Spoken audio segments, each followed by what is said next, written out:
Well, get ready for some singing and dancing as the annual music celebration Fete de la Musique will be going live for the first time since the pandemic. The event celebrates French-Filipino cross-cultural exchange and will showcase some of the country's best and most diverse acts in the local music scene. Now, they will have a series of shows across the country, including Metro Manila, Palawan, Baguio, Cebu, and Siargao as well.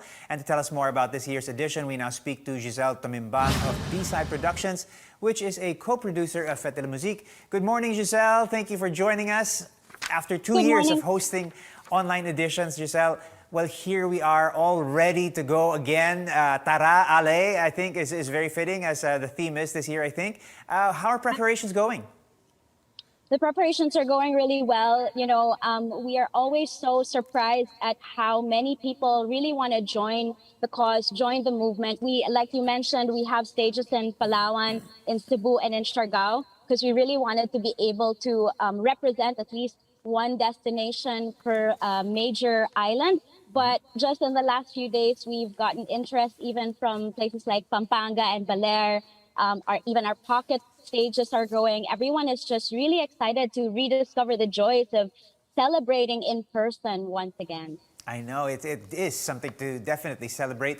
Fête de la Musique started in the streets of Paris back in 1982. It's now celebrated in over 700 cities, over 130 countries, I believe. What can we expect from this year's celebration here in the Philippines, Gisele?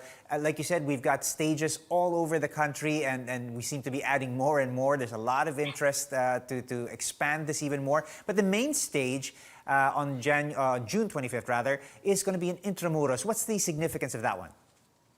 Intramuros has always been a very historical site and really rich with heritage. And this is where we've had our City of Manila main stage for the past few years. So it's nice to return to that and to be able to give back to the community that's really given us so much joy and life. And I think something that makes it really different this year is how we've pushed the idea of collaboration even further.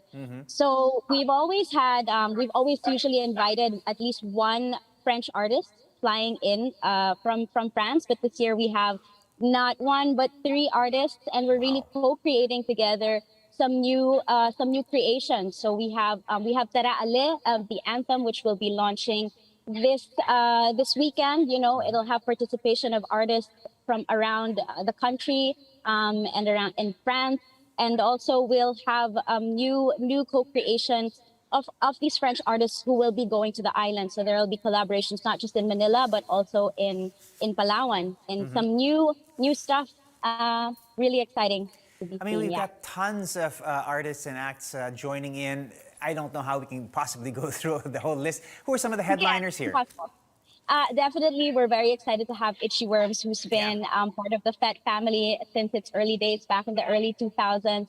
We have newer bands like Otto Telek. We have, of course, Brass Bass Bass Bass Bass, which serves as the rhythm section of our cross-cultural collaboration. We've mentioned the three French artists who are coming. And we have, maybe just to give a little bit, just to tell you a little bit about them. One is a singer, songwriter, composer, Mark Fischel. One is a DJ and video mapping artist, Blutch. And the other is Maxim Kozik, who is a dancer and choreographer. Look at that. Okay, and I think this really does sort of mirror how an event like this is really going to sort of open up the Philippines, or announce to the world that we're here. Our tourism industry is ready to welcome visitors, just the same way we're welcoming so many more French acts to help us celebrate Fête de la Musique. How will this help the country's tourism industry, which of course was one of the sectors greatly affected by the pandemic?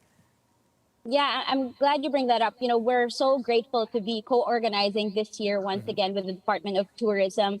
Last year, because we were celebrating virtually, it really also gave us the chance to celebrate and honor the rich diversity of our islands, and we're pushing that a step even further. Usually, our French artists would just be celebrating in Manila, but this year we're actually flying them. They'll be flying to our different islands to really create new experiences with our Filipino artists.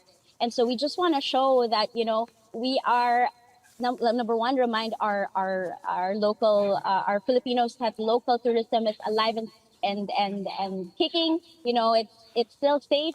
And also to our friends all over the world, we're open, we're happy, and we've always been so welcoming to our guests and foreign friends. And we're just really excited to be able to commune and come together once again for music, art, and culture, and love and life. Well, there you go. I think you captured it there. It really is such a perfect showcase of our culture, of our desire to celebrate and commune with the rest of the world. For more information on the events, do visit their social media sites, which we are flashing on your screen, I believe. We want to say thank you so much to Gisele Tomimbang for joining us right here on New Day. Thank you so much.